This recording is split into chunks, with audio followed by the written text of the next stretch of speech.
Good evening and welcome to Apex Esports League. I'm JT and tonight we are live for the final round of the Pagnian Advanced Simulation Supercars Championship. And the final round sees us at Algarve International Circuit Grand Prix. And if you're not familiar with the track, it is also commonly known as Portimao. So we're off to Portugal to finish out the 10 round series. In the session tonight, we have 10 minutes of practice, 10 minutes of qualifying, a 40-minute race. Weather is generated and time of day is late afternoon. And we do cap the cars at 47% fuel, so they will need to come in for a stop to be able to complete the race. Our standings coming into the last round, we have Tim Mulford on a nice lead.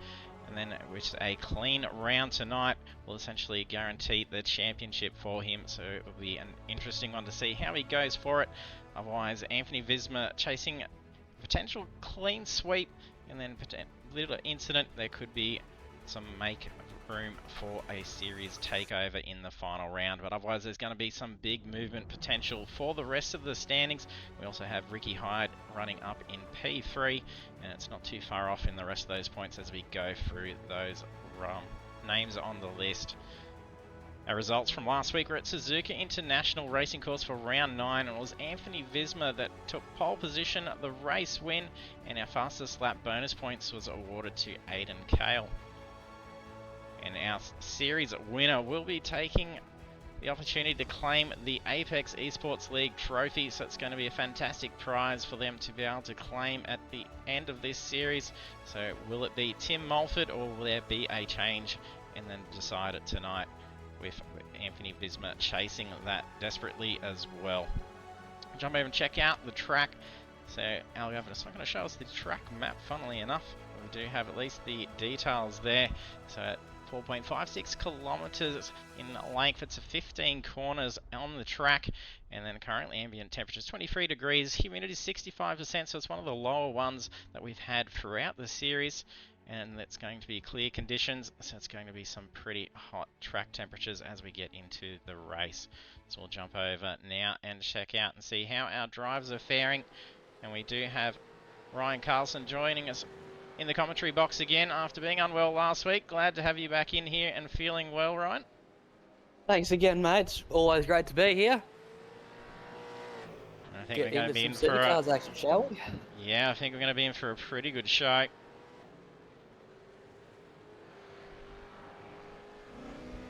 I haven't actually done any research into this track this week, so I don't know which corner goes where, so I'll just sort of try and make it up as I go along and guess. And there's a lot of tricky corners at this track. It can be a lot of fun, but it is very difficult.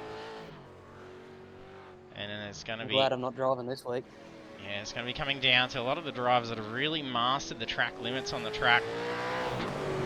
As there's no tricky corners essentially into the rulings. It's just... Oh man, I think that was Clifton just spinning off as he powered out of the exit there. But the track limits are applied to every corner on the track. So any of the painted green asphalt, all 4 tyres touching that section will be classed as an off-track, and that includes any curbs with the white paint lines on the green sections as well. And if you do utilise that, you get some brilliant lines that you can take some of these corners at full pelt. And we got Harry Dodds jumped in the chat. He said he's loading in, so we're going to be seeing him out on track. And D-Train in the chat as well, so that's Dwayne, I do believe. If I do remember your name, hopefully I'm getting it right. I haven't seen him on track for a while. Good to see you out there with everyone.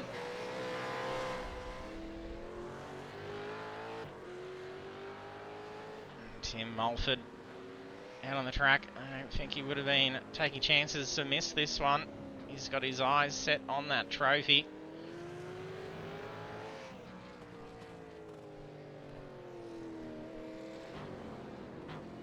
Another debut driver,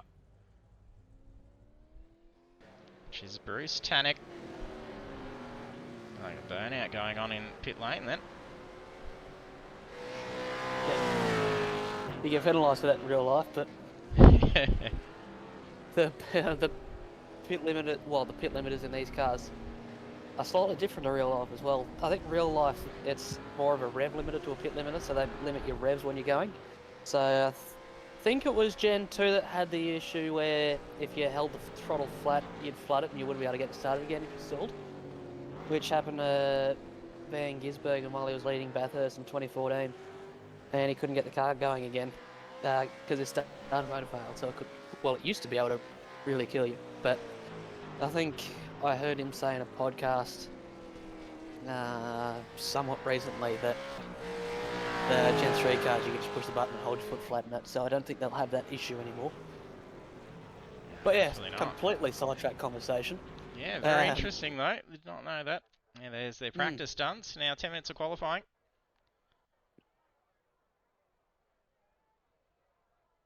They're going to be looking to claim those points.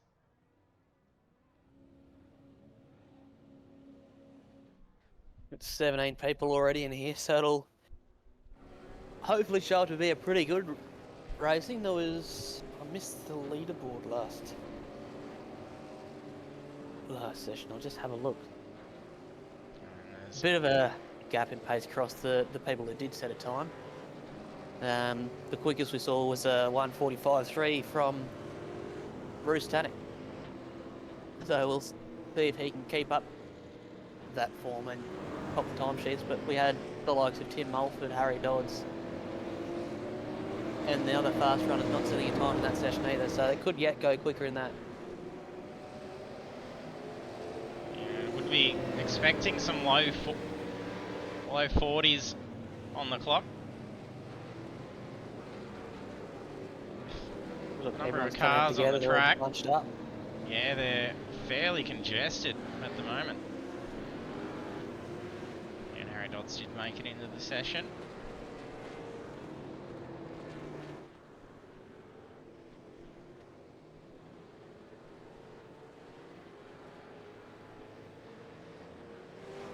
Wonder how they're going to sort this out, because they don't look like they're giving each other much gap around here.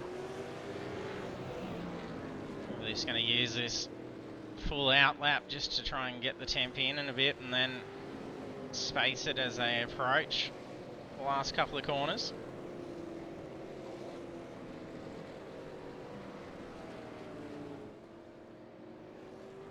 I think a lot of people in at least iRacing Supercars try and take it as easy as they can on the out lap, to be honest. I think they find that their pace actually drops off if they do a proper warm-up lap. Yeah, if you and they're better off just going out on too hot, they do tires. prefer cool tyres. Just get a little bit of stick to it, so just a steady lap. There we go, we've got Rock Modders head that's flat stick at the moment. Ready to start a timed lap.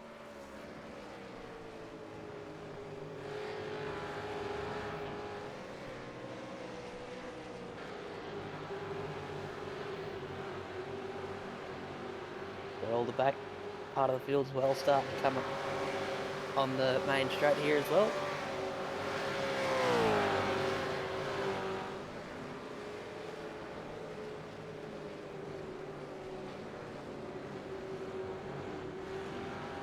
Oh, already a track limit violation from Anthony Visma.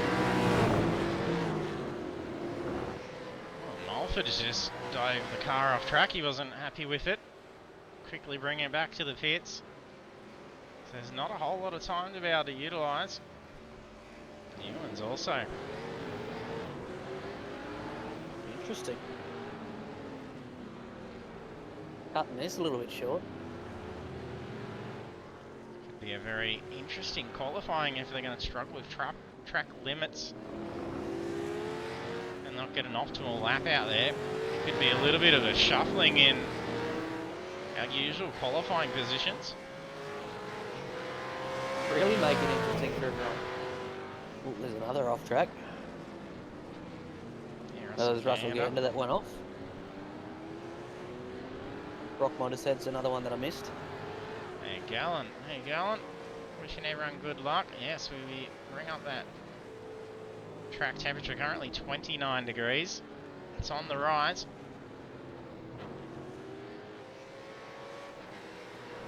Humidity's starting to go up a little bit as well.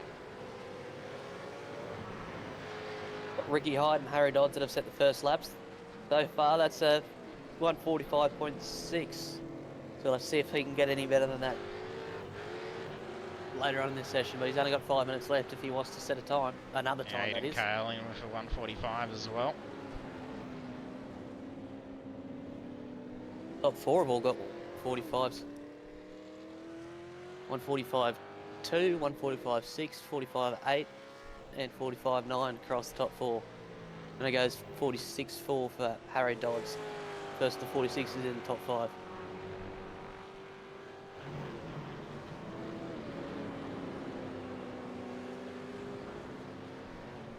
As we are about to tick over halfway through the session, 9 times now on the board. That number I suspect is about to go up very soon, but so far a little bit over 5 seconds, 5.3 seconds by the looks across the top 9. So not a bad gap at all, considering some tracks I think we've seen 10-second gaps between, I'll say, first and last. I don't remember how many people we had in those sessions, but yeah, we had a few with 20 cars or so with gaps like that. It's going to be pretty tight.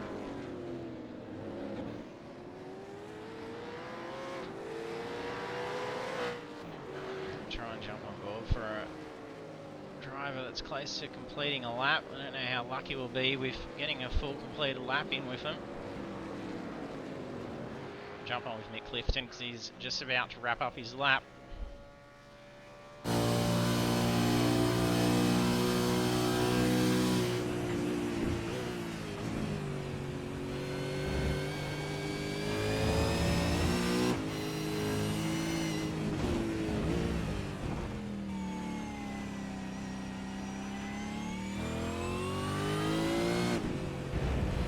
definitely looks like a hard circuit for a touring car to be on.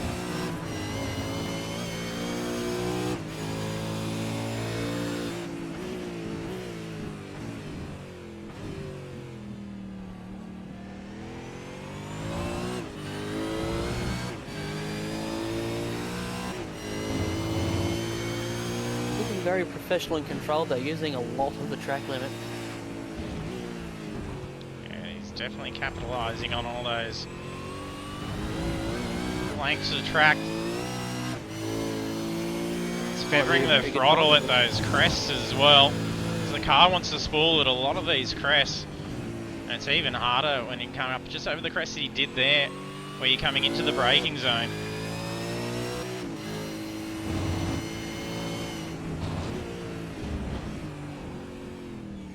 A little bit lost, but that was a pretty good lap otherwise until that point.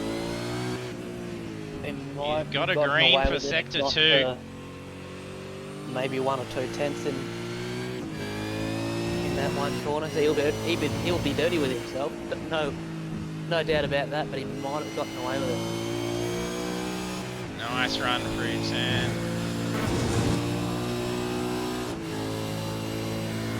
He got a green in the sectors. That's 2, I think, greens for it. So that's put him in P9.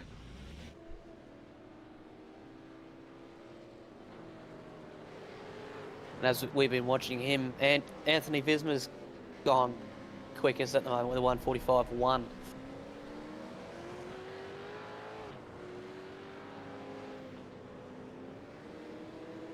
Yeah, I wish Tim he could have Mulford's put made another it. lap in. Maybe We've lucky got to fit 16 in if people you're set allowed, time. Gal. So what are we looking at? All of our front runners looking mid-pack. Tim Mulford's down in 6th. We got Visma championship. He's championship leader, I believe. Is he? Tim Mulford. So That's not going to be very good for him, is it? No, he's could potentially just take the win, even if he did finish down the back, as long as he has a clean race. So there's 255 points up for grabs for a full clean sweep. So he's got a safety net. So he's not going to want to be pushing too hard in the race, because if he gets caught up in a at-fault incident, costs him some points. That could essentially throw the championship away.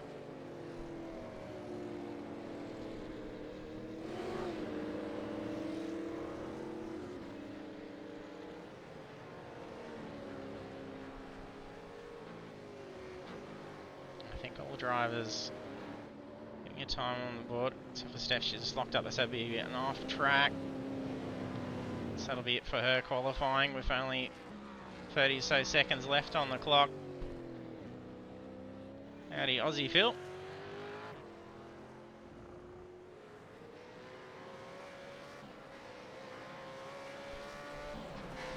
Assuming that's from maybe Bucko, since he can't run in the race.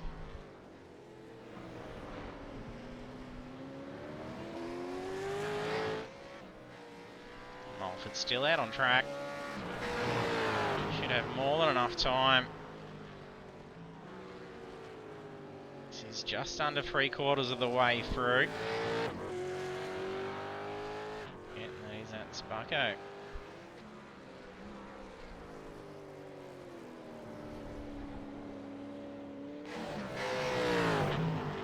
Visma's parked up the car.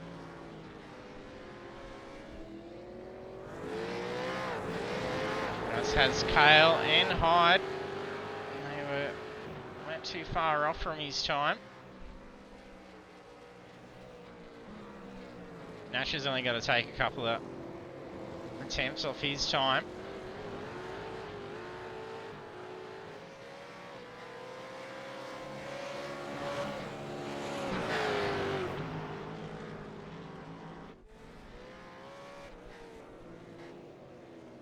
Clifton's still running. Oh no, he's parked it up. He must have copped it off track.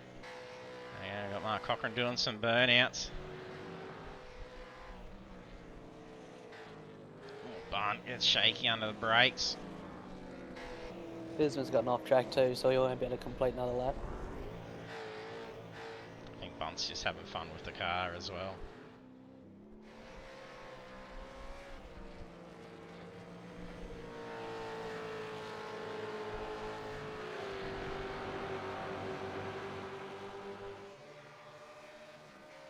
This will be out.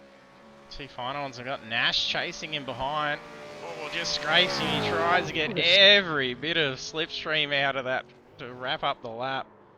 What an impressive drift through turn one as well. Nicely done, David Nash.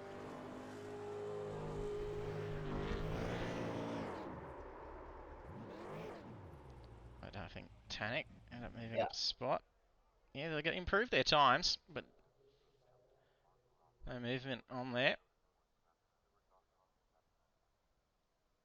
Hopefully, should be able to see some times like that. Just a blown engine for Cochrane. Brought that burnout to full completion there. And we'll be able to see qualifying results once the car probably goes back. I think his session will just be waiting for him. Otherwise, it'll load across himself.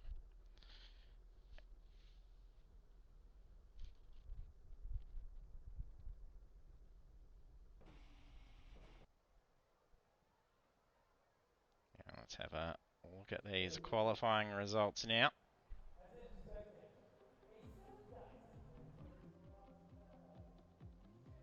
And qualifying for the final round of the Pagnian Advanced Simulation Supercars Championship at Algarve. Our pole position driver is Anthony Visma. And the rest of the grid is then followed by Aidan Cale, Bruce Tannick, David Nash, Ricky Hyde, Tim Mulford, Harry Dodds, Brock Mottershead, Mick Clifton, Andrew Rushworth, Mark Cochran, Shane Newens, Ryan Bunt, Brad Hayes, Dwayne Dwell, Russell Gander, Stephanie Piccoli. So that's 17 drivers all geared up.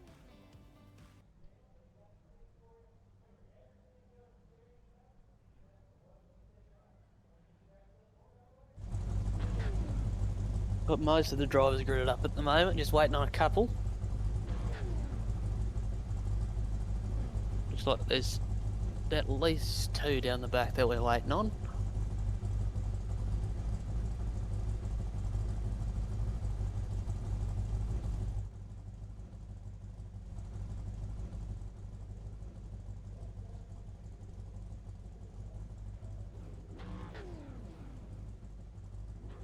Exciting, ready to see the green drop for the final time for the first season of the Pagnian Advanced Simulation Supercars Championship for us for the year.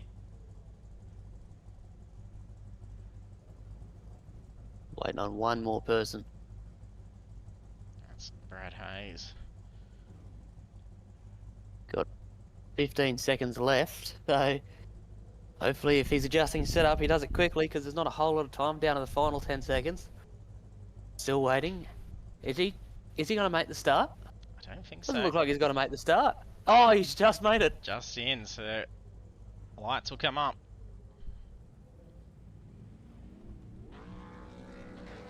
Are the revs rising in the field, waiting for the red lights to go out? Green flag drops and we're underway. Green really quick too. Caught a few off, I think. Oh, huge start. Tanek diving up in the middle. Sinks into P2. Oh! Oh, chaos. Nose racing and... That's Who we got Dodds there? and Modder's head. Oh, there's more going on. Oh, it's carnage. Oh, everyone's crashing.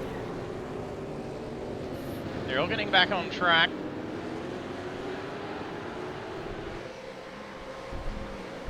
This has worked out really well for Stephanie. She's up 8 spots already. A lot of people up 7. Oh, as I say that, commentator's curse. She locks up and goes off track, waiting for everyone to come back on. Jeez, a lot of damage in the first lap. It's allowed a Bisma involved. pretty good gap for Aiden Cale and David Nash to be able to pull ahead. We got Dwayne spun around as well. Jeez, what a hectic start. I'm not actually seeing many cars that don't have damage on them. So no toes required, which is incredibly lucky.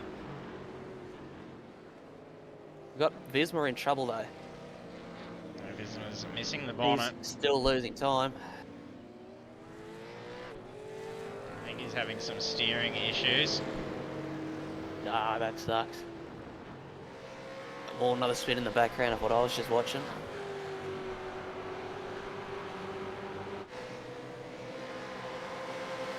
Yeah, Rushworth. Damage left and right of the car. Interesting to see how many actually come into the pits. Not many by the looks.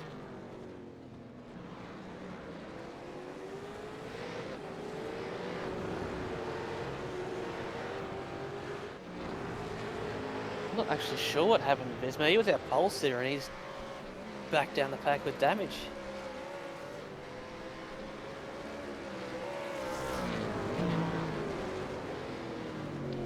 Fine, we're at the replay and see what happened. Visma. Oh, there we go. We had Oh, lock up. turn in. He's completely stuck on track. Kept his brakes held. Oh, and a little bit of netcode also following. Very unfortunate for Visma.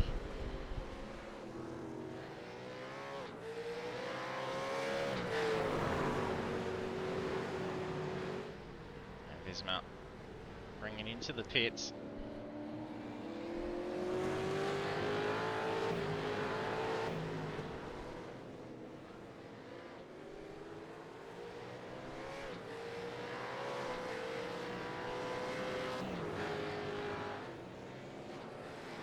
Mulford's got some heavy rear damage. Still out on track. Managed to be able to get up into P3. Yeah. Doesn't seem to be affecting him too much. He's 6 seconds off the leader, but I'll monitor that, see if it closes out much, see if he's got much lasting damage.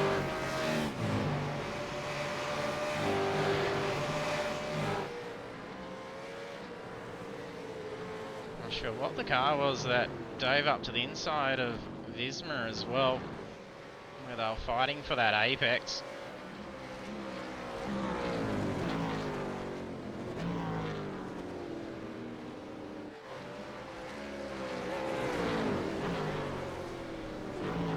I'll go and double check. I feel like it was a 7.62 of Aiden Cale, but I could be wrong. I'll just back that up with fact.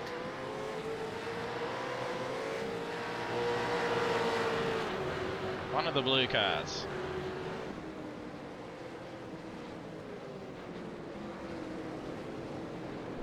A ZB Karim is what we call a bootless ZB.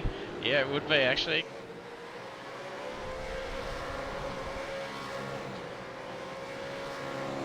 773 of Bruce Tannick by the looks, who made first contact, I believe. Yeah, it looks like the car. He's got some scrapes on him.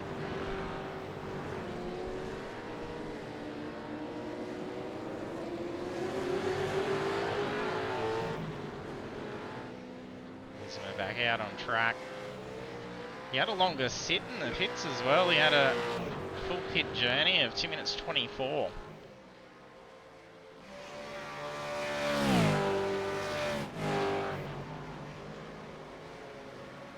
Yeah, so it was Bruce Tannick that got into the side of him, just locked it in the front and overshot. And he was just caught out by the other cars also coming around the corner for the first time that couldn't react in time. So that's what's punched the front of his car in.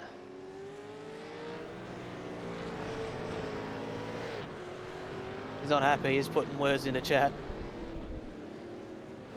Imagine he would be. Looked like he tried to say more, but chat limit cut him off during one of his words. So had to that was probably a good thing. Peel off.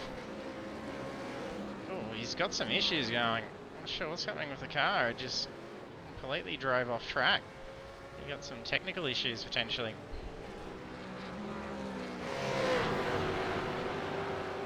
Aiden Cale's pulling away now. 1.7 gap over Nash.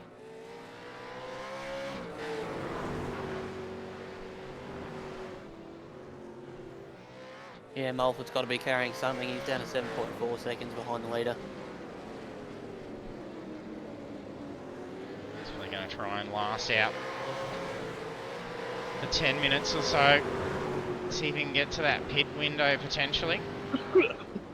Oh, huge hit.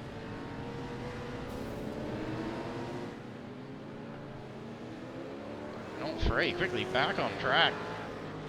For potential for a bit of congestion there. Looks like a little bit of blasting damage for Newlands.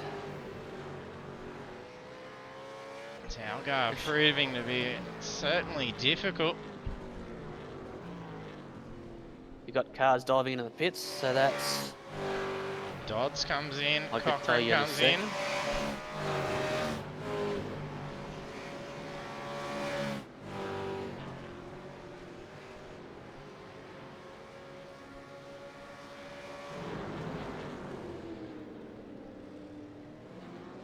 Got all three cars taking a different line into that corner.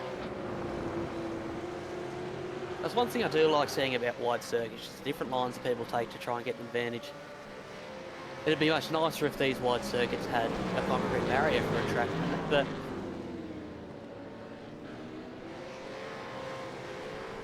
they're at least always interesting to watch. Yeah, definitely are. That and low grip circuits.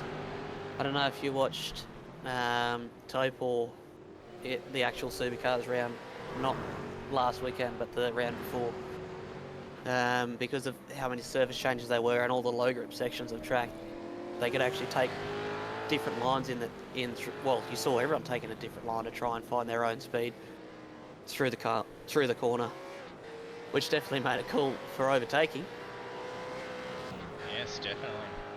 Didn't get to see that, but it is always interesting when you get those conditions and really mixes things up.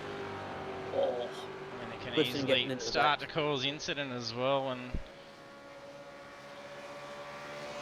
everyone's going to be a little bit more unpredictable to what the norm is.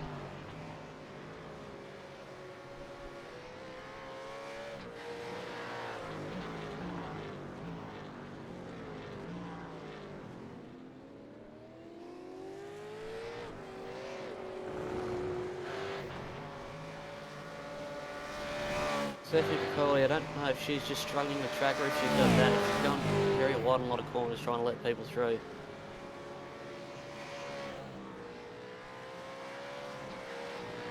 a little bit of disparity between pit stop times. We've got Dodds that did 10 point, who sat in his pit box for 10.4 seconds, and Mark Cochran sat in the pits for 9.7 seconds. Might be a little bit of fuel disparity between the two. Bit of advantage on the side of Cochran. I think they're getting some blinks for Tannic as well. Not sure if that was a full-blown discount. No, he's still in the... Yeah, no, we've lost him, well, it appears a bit.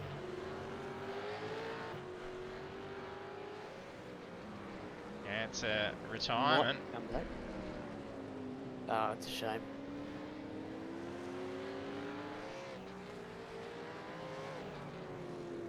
She's in with pace and then just lost, so it's a full disconnect for him. Hasn't shown up on my screen that he's been disconnected due to packet loss yet, but I'll keep an eye on it.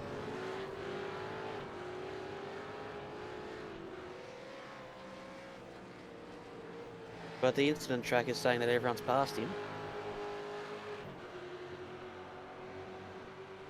Unsure. Looks like Hyde's about half a second quicker than Mulford at this point. So that rear damage playing some effect on that top end speed.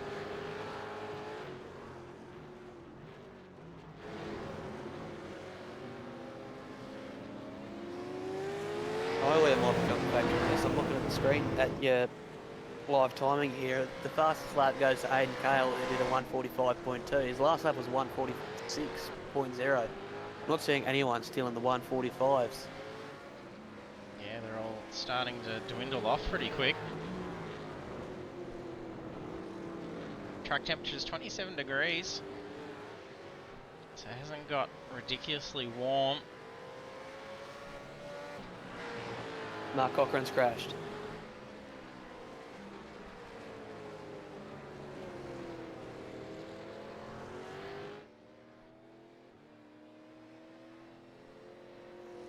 Up, yep, that Bruce Tannic has dropped due to upload packet loss and he's connected again. That's some bad luck.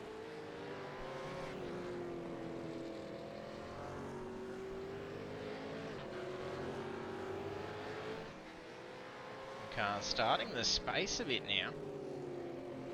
Mostly got high closing in quickly. There's a couple of seconds between Rushworth and Clifton. Cale's pulling away on Nash.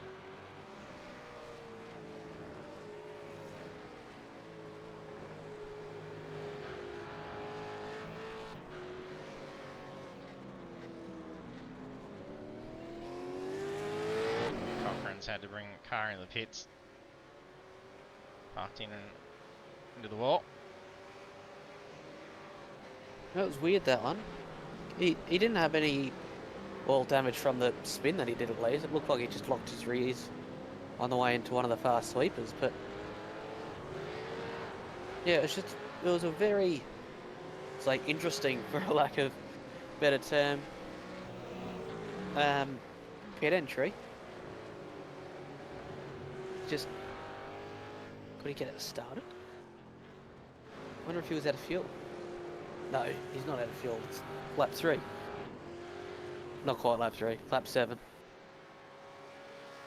Cochran's exited the car. Maybe saying he's he's out.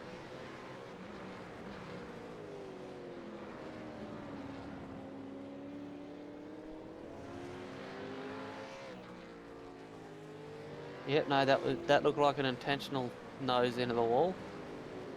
Weird. Tannic's been disconnected again. Yeah, no. Mark's left. Manually disconnected by the looks. Sick of it. That's a shame. Yeah, Algarve's proven to be a tough one for all here. But Tim Mulford without a wing.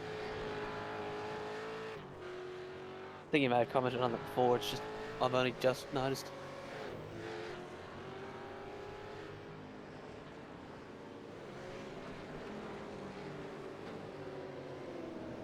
Mont's got that control issue that seemed to be going on for him.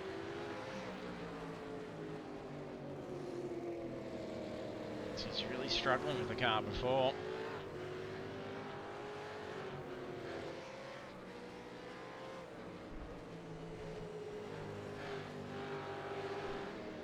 Alfred's actually doing a really good job driving without a wing.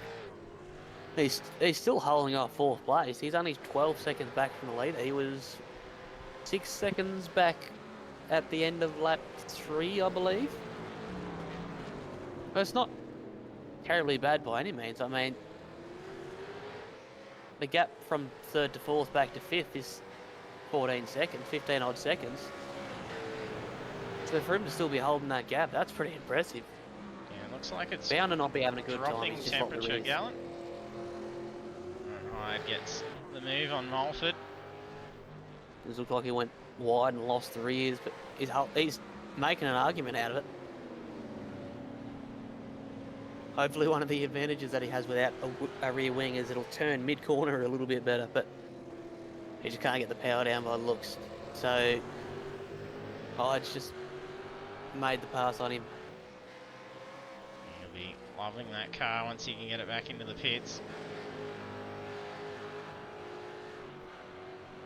At this point where you start thinking, am I better off staying out on track or am I better off coming in? Because it's 47% fuel limit, you said. So that's roughly half the race. It's 23 minutes left in the race, so just about at the halfway point. He's just going to keep losing time if he stays out on track. He's not going to be trying to push too hard if he's looking at his standings and seeing that Visma's dropped back a fair bit. He's got some big comebacks to do.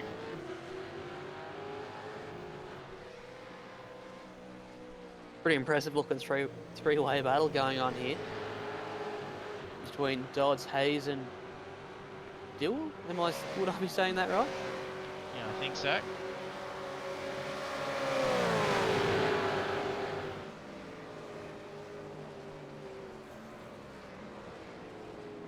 That either look like a half move or a half cover from Brad Hayes then, but it doesn't work out very well for him because it allows Bill to sneak up the inside. That's Anthony Visma that's trying to make his way through there. I think that doesn't look like a Dill name on the side, but I couldn't see the number on him. So My bad. Bit position. of a wrong call there. Yeah, that's Visma trying to claim those spots back. He's currently a lap down on those positions.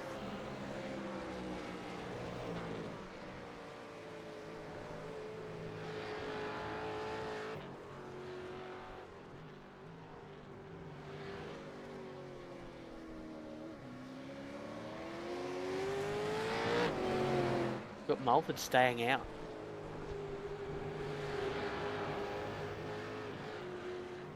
Surely he's better off doing the undercut. And he should be As soon as he gets the easily wing back within on. pit window. As soon as he gets the wing back on it, he should be able to outdrive him. We wouldn't have to worry about passing him on track. Unless he just doesn't realise that he's Yeah, this he close could to be halfway. completely unaware of missing it as well.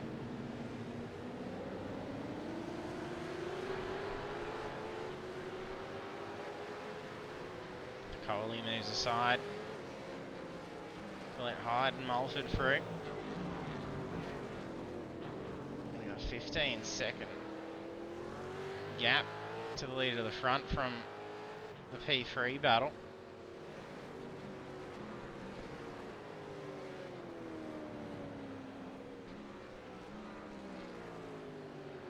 Nash still holding on around that 5-second gap.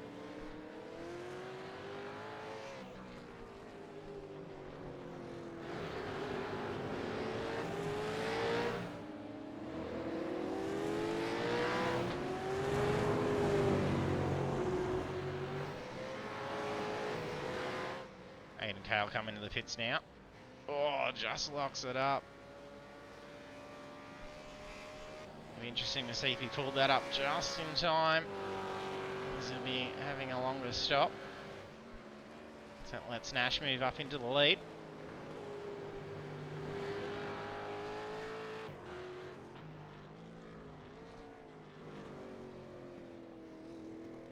Not seeing anything pop up in the incident. Mulford in, Modders head in. He's sitting stationary for a long time, so he must have. He's up to 14 seconds. He's got a copped penalty from that. Yeah, definitely. Alright, 18 seconds in release. To change of tyres, potentially? Surely not. Well, Tim Mulford's just done a 17.2 standstill time, so... Be about the right amount to get enough fuel in there to finish out.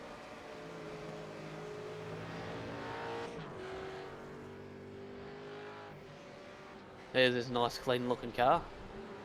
Yeah, Mulford will be loving the feel of that car now with the wing on it. Sifo's time start to drop.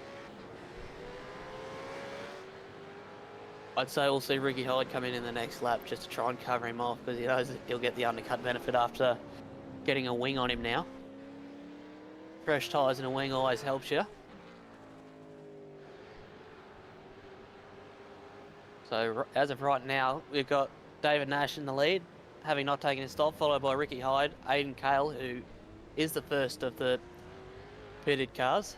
We've got Tim Mulford behind him, Harry Dodds, Ricky Bunt, Brock Mottershead, Russell Gander, Mick Clifton and Brad Hayes covers out the top 10. We've got David Nash in the pits now, Ricky Hyde also in. It'll be interesting to see where these guys come out. Cale should be pretty easy to be able to take back the lead. He had a solid gap on the rest of the field.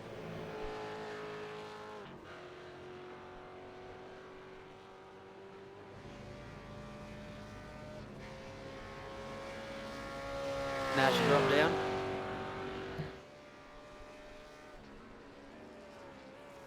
Ricky Hyde still in the air at the moment. 18-second stop.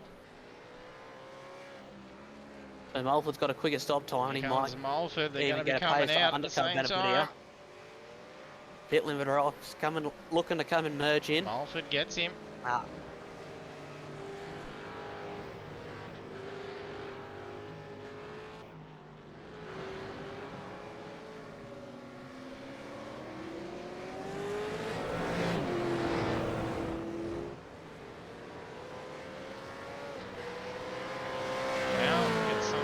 Times up on the board.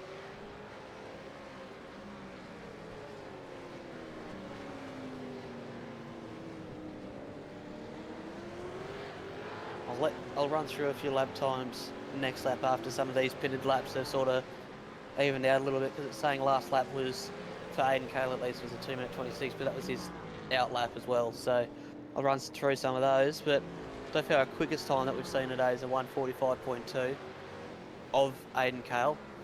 Nash's quickest times are 1:45.7. Tim Mulford 1:46.3.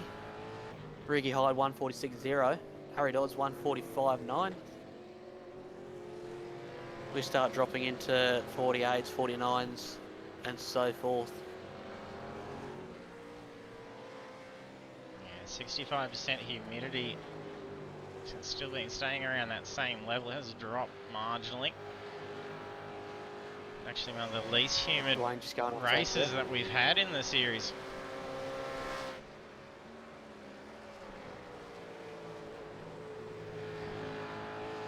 The Aidan Cale's just gone a 10th slower than his quickest time last lap. That was 1:45.3.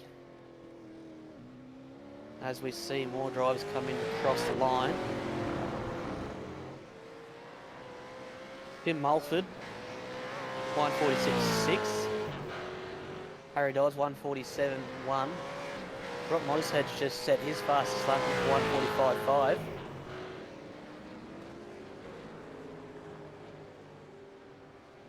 Anthony Visma's also just set his fastest lap with a 1:46.2. So is Bruce Tanek, 1:45.9.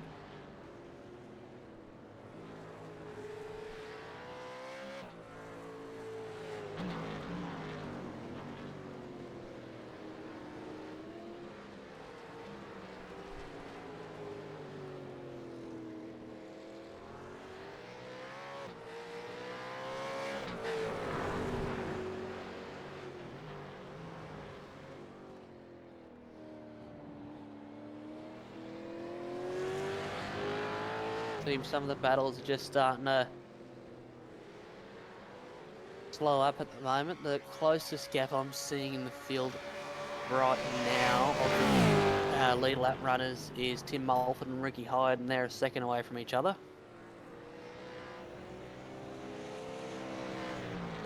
The gap from first to second is 7 seconds, then from second to third is 8. Quick maths, hang on a second here. No, it's about 10 seconds now.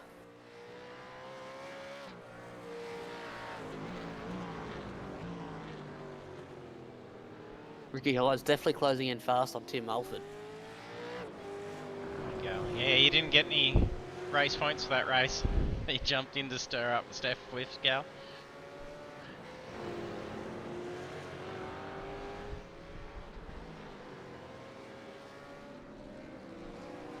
Things are really closing in between Hyde and Mulford now. They're within 6/10 of each other now.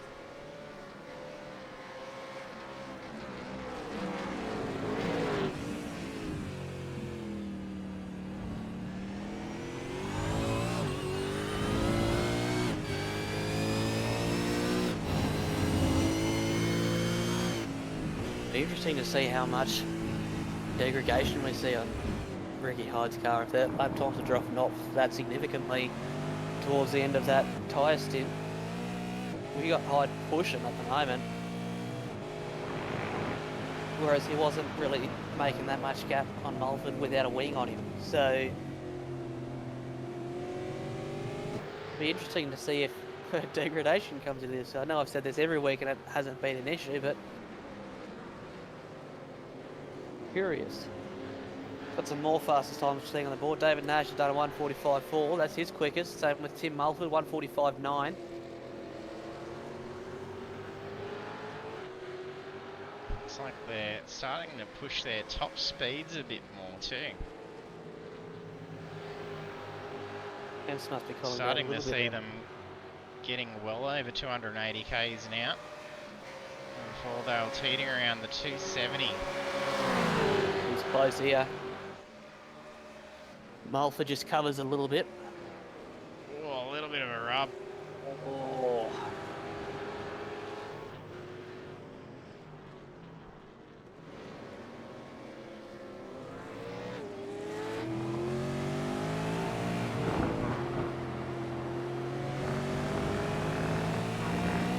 See his traffic ends up playing disadvantage for Mulford here. No, he pulls over. Oh, it might hurt Hyde a little bit though. Had to make a narrow line through that corner as he was getting let by in the braking zone. Hasn't affected him too much though. He's still putting his car in the mirrors. If you've got monitors at least, I know it doesn't really matter a whole lot. You see a lot of real drivers just filling the mirrors with their car just to try and get the car in front to look at them in the braking zone instead of looking where they're supposed to be braking, so sometimes they'll overshoot a corner. It doesn't really make a whole lot of difference unless you're running with those mirrors on in VR, that I've noticed, but definitely still seeing the tactic going on. If they got a virtual mirror up, they'll see it. They'll just see him dart over and they go, oh, where's he going? So I suppose you'll still get that benefit from it.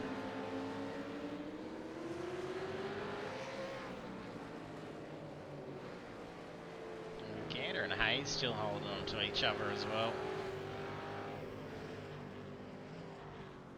Gander gets a little bit loose in the rear.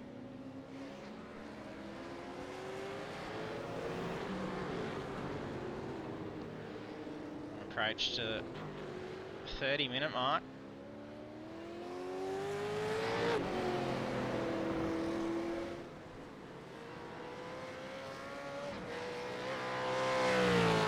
race lead for Kale is just extending more. Only 6.5 seconds now. Bisman's just come into the pits.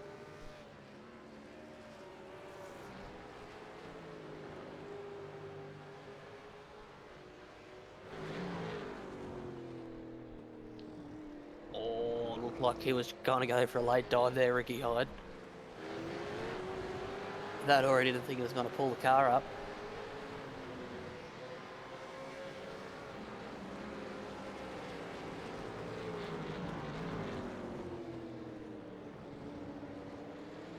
Still chasing on a tail. The gap's only 4/10 of a second at this current moment.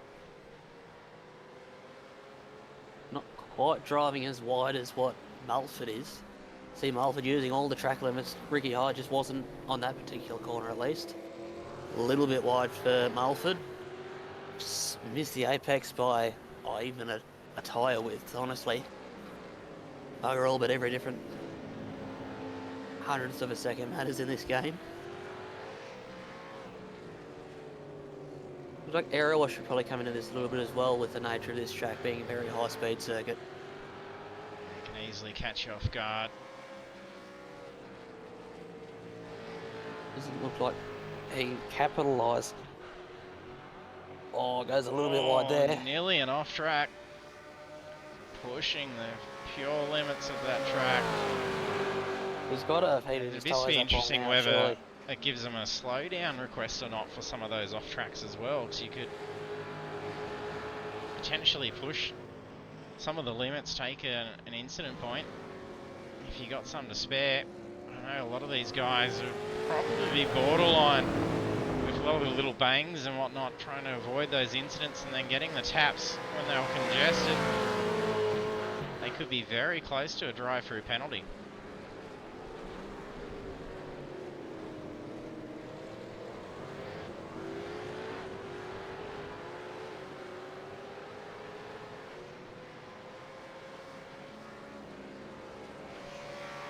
Quickest lap last done was a 45.75 by Harry Dodds.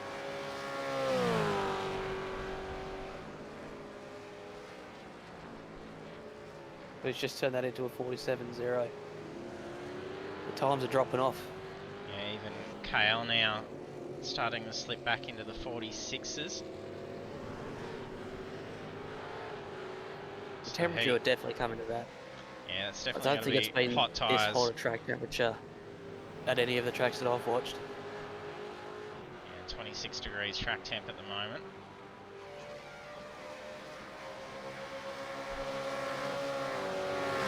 So it looks like temperatures have stabilised, so it should be pretty steady for the rest of the race. I must be cooking. I thought at the start of the race I saw a 49-degree track temp.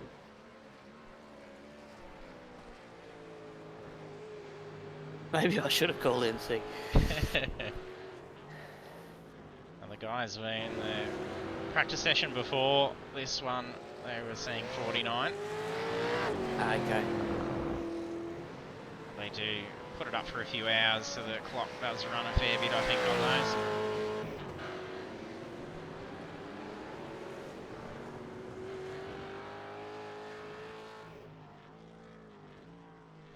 His head's got a nice little safe spot there in P5.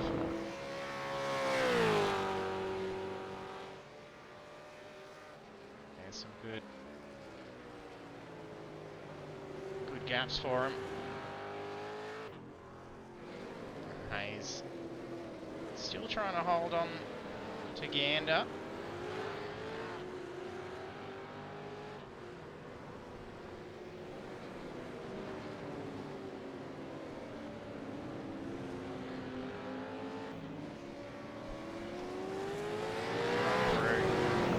Drivers and see how they're faring.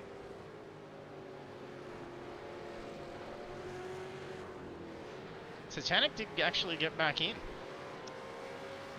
He got in a couple of times, but he's been disconnected like a fair few times I've been seeing through. So he must have got his connection issues sorted now, so he's running in 16th.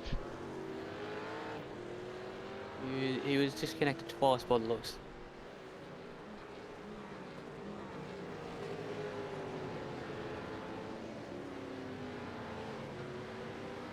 Holy P15.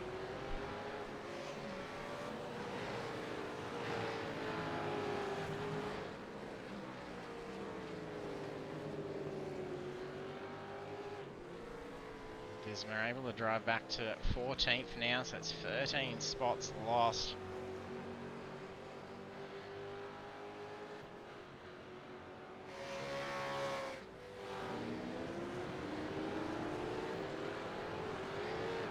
Yeah, that really sucks for the man. Nothing he can do in that situation, unfortunately.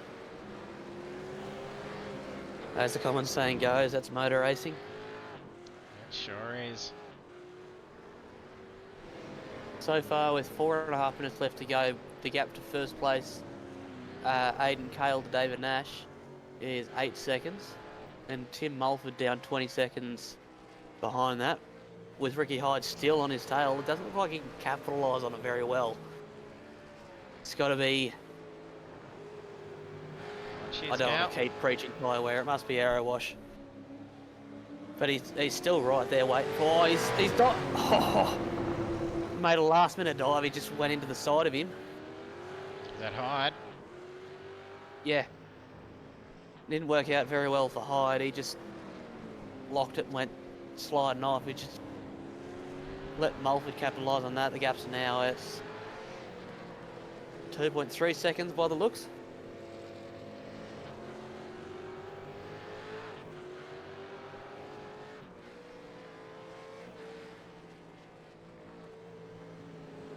No harm, no foul, I'm going to call that. I could be wrong in the rules, but that's just my understanding of it.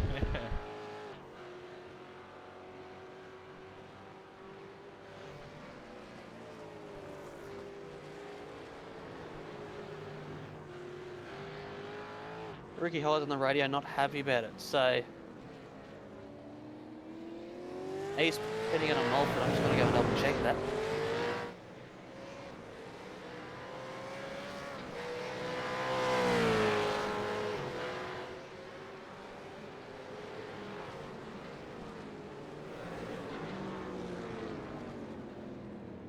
Nash now currently marking some traffic. Cale's only about,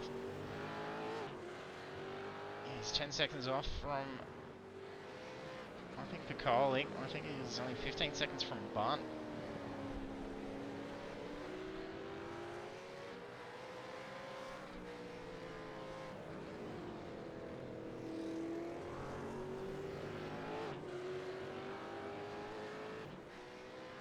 I'm just looking at this incident between Mulford and Hyde.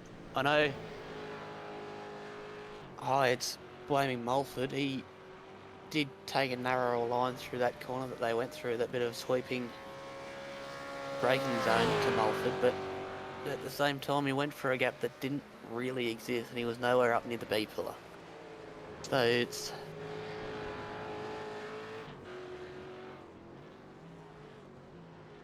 Oh, I wouldn't really call that Mulford's fault, but that's my opinion. Be an interesting one to see what happens. I think kudos for Hyde for trying to make a move. Always give credit to drivers who are trying to make a move, unless it's a stupid move, I suppose. Well, I wouldn't really call that a stupid move, but it wasn't. The move wasn't on at the same time. Put him far enough down so he can't capitalise on any grip that he does have over him as well. So he's come back a little bit. He's gone from 2.2 to 2 seconds. But it doesn't look like... Well, he doesn't have anywhere near enough time unless Mulford makes a mistake to gain any of that time back.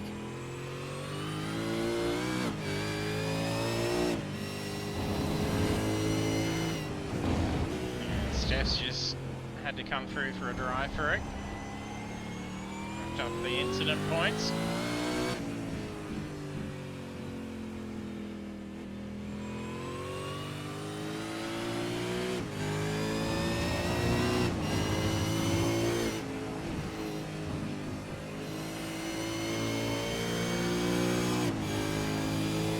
And she goes.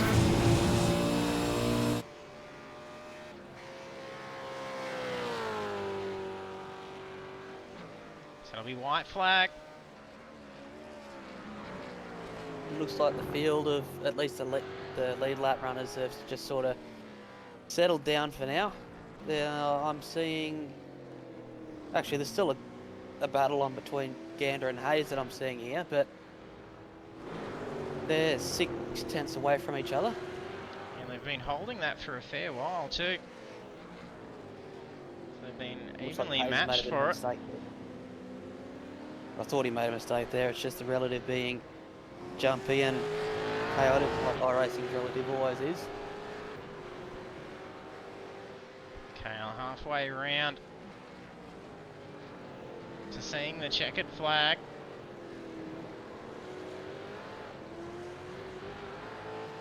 It's been an exciting 10 weeks of V8 Supercars. Algarve certainly making a show for some incidents. It was definitely a chaotic start to the race. It's settled down a lot going through the race, except for the last couple of laps with that incident between Mulford and Ricky Hyde there. But geez, it looked like nearly everyone was, or at least half the field, if not everyone, was caught up in some form of incident or another in that opening lap. Yeah, I wouldn't be surprised if most had a contact trying to get through all of that.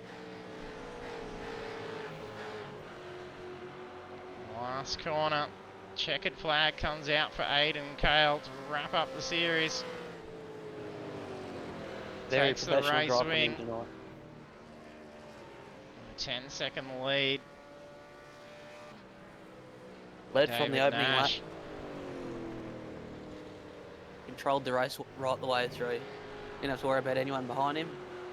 Oh, Mulford just got an off track right at the end there. You see Mulford flashing the headlights, you see Hyde behind him flashing the headlights as well. It looks like Mulford's flashing out of excitement and Hyde's flashing it out of pure anger. And Hayes is just past Gander as well. Oh, not now. He's run wide. Rejoins. This might be after the checkered flag. Yeah, it's after. I think he might have got him just before the checkered flag with the look of that.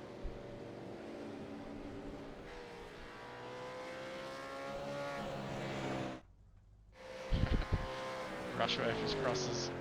Modder's head just destroyed the car into a wall. Enjoying some fun post-race.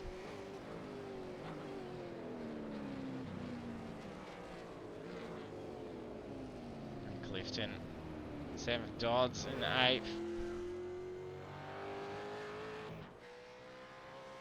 It's only a couple of corners away.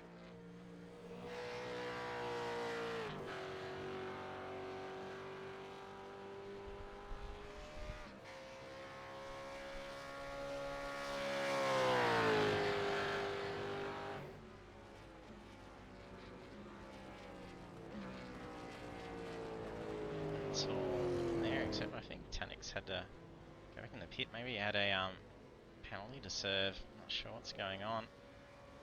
So the session is still running.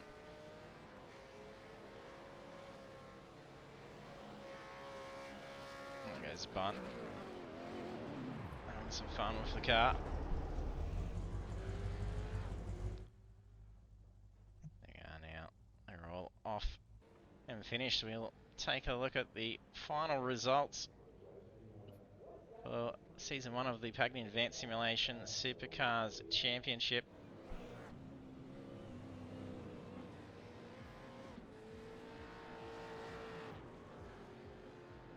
Our race winner for the final round at Algarve International Circuit is Aiden Kale. And then also on the podium, P2, David Nash, and P3, Tim Mulford. And the rest of the standings then is Ricky Hyde, Brock Mottershead, Andrew Rushworth, Mick Clifton, Harry Dodds, Shane Newens, Ryan Bunt, Brad Hayes, Russell Gander, Dwayne Dewell, Anthony Visma, Stephanie Piccoli, Bruce Tannick, and Mark Cochran. I'm just having a quick look at my leaderboard here. There's not one person that's actually retained their starting position. Got Kale that moved up 1 spot, Nash moved up 2, Mulford moved up 3. The highest mover, well upwards that is Andrew Rushworth, he went up 4. But yeah, it's a lot of movement for everyone. Usually it's quite phenomenal, just the results is usually the qualifying position out of probably just about 80% of the time. So that's phenomenal amount of mix-up out of those standings. So Algarve definitely causing dramas for everyone. We'll see if we got some guys to have a chat to. won't have Mulper just yet. He's still ripping a sick skid on the main straight. You can see that in the background there. They're gearing up for a championship win. See if there's no penalties involved, even actually. Yeah, it'd have to be a fair few, I think, for that to lose. I'll bring him in. And congratulations, Aiden.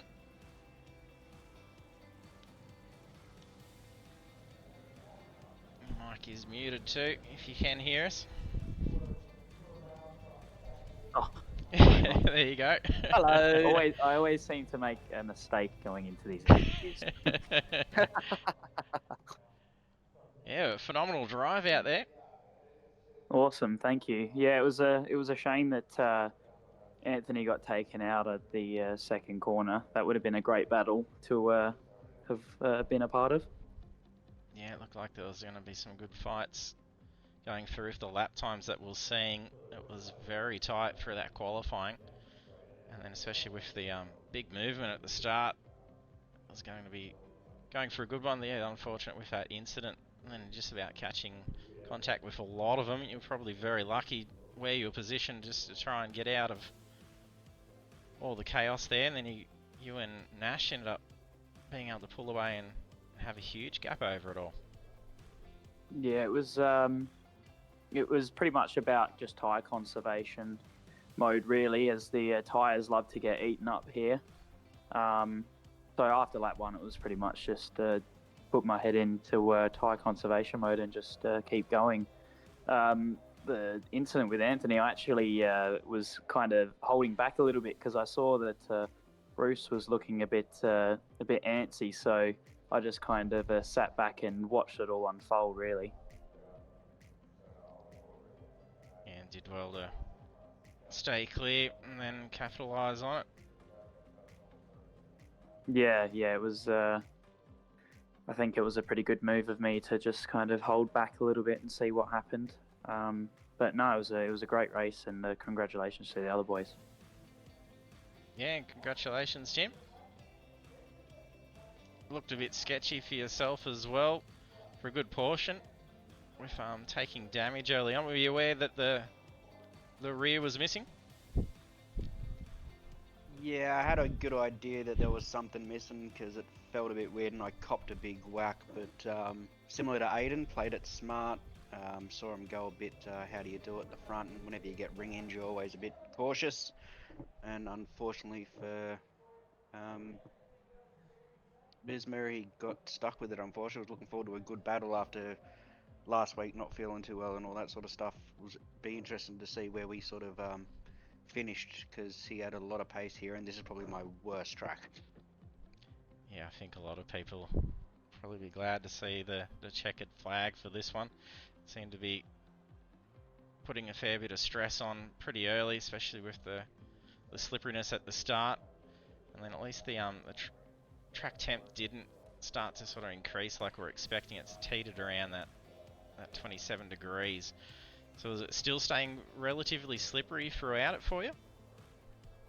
Yeah, it was fairly slippery, especially like once sort of Aiden and that jumped out, I wasn't too fussed, and I saw that unfortunately Anthony was in the pit, so the goal then was just, oh, let's see if I can get a podium and have some fun for the last race, and had a really good battle with Ricky there, and yeah, the tyres were getting a bit dodgy defending from him, so... But they weren't too bad, but yeah, you just got to be really careful on the brakes because it doesn't take much to get a lock up in the front. Yeah, definitely saw a fair few of those happening, but looked like it was a lot of fun between the two of you chasing for a good portion of that actually, and then came pretty close when with the pits and coming out and just scraped in front to get that spot again. Yeah, I sort of overfueled a fair bit because I thought, I want some fuel for the end for burnouts, but I don't want to sort of cost myself a podium. So, but I managed to just sort of get it right, thankfully. Yeah, that's it. You have to have some fuel in there for a championship victory. And smoke it up. We saw it right at the end, so that was looking pretty good. And we just had David join us, and congrats, David. Thanks, gents. Just couldn't catch Aiden once again. Too quick. Yeah, you're Just, holding tight for a while. Oh, for a while, and then the tyres went off, and yeah, he just took off. So, but I just avoided all the issues on lap 1, and yeah, managed to sneak through, and so did Aiden, and yeah, it was good. Yeah, it looked like it was Tough good track then. anyway. Yeah, don't envy that one. That is definitely a tough one out there, especially when it starts to get warm on the track and starts cooking those tyres on you. But Izzy did a fantastic job. And then in the end, not too many battles having to go through, but did you find too many issues trying to get around once you started catching up to that lap traffic? Nah, they were all pretty reasonable. They were actually really respectable tonight, so there was no issues at all. Just you make one mistake and tyres get a bit heated and you just sort of drop back. So I don't know what tune Aiden was using, but well done to him. He was pretty rapid. Awesome, thank you. Yeah, some good lap times out there. Just even your opening laps, seeing some, I think it was straight back into the 45s for you. And then they just started dwindling off pretty quickly with that temperature going into the tyres. I think it was only a few laps in, we were seeing the 47s starting to sneak in for you. So bet you it would have been feeling good, be back out there with it after that pit stop. And after that pit stop, it's really nice to get back out on those new tyres. But yeah, no, it was good fun. Yeah, congratulations, guys. It looked like a whole lot of fun out there. And then we'll do the shout outs. So Aiden, I'll leave it to you. I'd like to thank BE Electrical. I'd also like to thank the Race on Oz boys. Joe especially has been helping me a hell of a lot. That's Joe Mahoney. So yeah, he's been helping me a hell of a lot, and he's been getting me up to speed. And I'd also like to thank JT IT Computer Consulting as well. Excellent. And over to you, David. Yeah, just the 801 boys, Phoenix Radiators New Zealand, Bliss Homes, and MHS Interiors. And obviously to you guys for putting this on. Cheers, David. And over to you, Tim. Yeah, cheers, mate. Hybrid Race Simulations, Melbourne Hydrographics Depot, Prestige Cinematography, RMX Australian Heatherton, DHF Tyres, RSW Graphics, Bubbles and Balloons, and of course Phoenix Driver Development.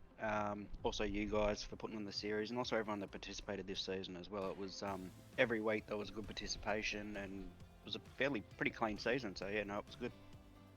Yeah, it did look like a good lot of fun, and the guys doing very well for incidents actually for this one. I think just the opening round and the final round probably being the most chaotic out of them all, and that's probably just down to teething at the start and then probably track choice, I would dare say, for this one. It catches a lot off guard, but thanks very much, guys. It's been a pleasure seeing his race, and then well done on the results, and it'll be good to see those final standings go up, and I'm pretty sure the championship will be in the bag for you, Tim, unless you are out there copping a fair few no redress penalties. I think the championship's yours. Yeah, thanks, mate. Once again, I'm unlucky to Anthony, and cheers to Aiden for not showing up at the start of the season, because it might have been a bit of a bigger battle. Well, that would have been a bit hard for me because I didn't even have my rig back then. So maybe next time. Oh, there you go. I look forward to it. Well done. Yeah, look forward to the next one. Otherwise, mixing it up with the next series with the GT3s and possibility for rain. So if you're keen for some excitement, there's that there as well. Yeah, I'll be at the other end of the field if I do that. I am no good in GT3s whatsoever. Yeah, well, kudos for mastering those V8 Supercars, guys. Cheers, Awesome. guys. Thanks for the series. Yeah. Good night. Congrats. And thank you, Ryan, for joining me again. It's been great having you here for the series. I think we can catch you again as well. If it's been a pleasure seeing 10 weeks of the V8 Supercars with some phenomenal driving on display and some exciting incidents as well. So hopefully all our viewers have enjoyed checking that out as well and had as much fun as we have witnessing it all.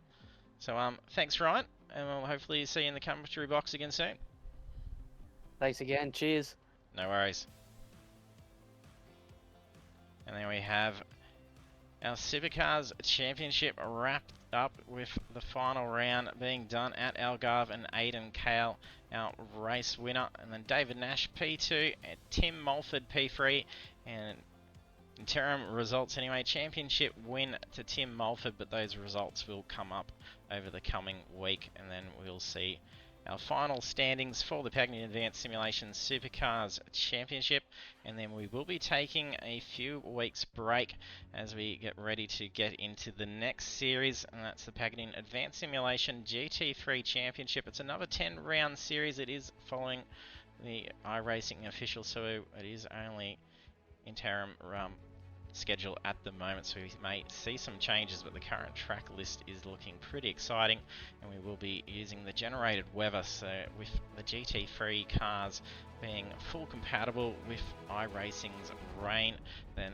it's going to be making it very interesting. And the first iRacing series that we'll be able to broadcast, or actually even just have on our league at all, that's going to be incorporating the rain, so it is looking very exciting. For those that have been long-time viewers, it would have seen plenty of opportunities in our Project Cars series showing the rain, and it always brings a whole new level to the racing, so it's going to be great to be able to witness that as that comes up. But we'll be back again live on the 17th of June for 7:35 PM Australian Eastern Standard Time. And a big thank you for all for tuning in for the series, and we hope to be able to catch you again for the next one. And also a big thank you to our sponsors and partners: Pagnian Advanced Simulation, Next Level Racing, Dubby, Fanatec, Stump Grinding, Central Coast, Razor, and Chubby Buns Burgers.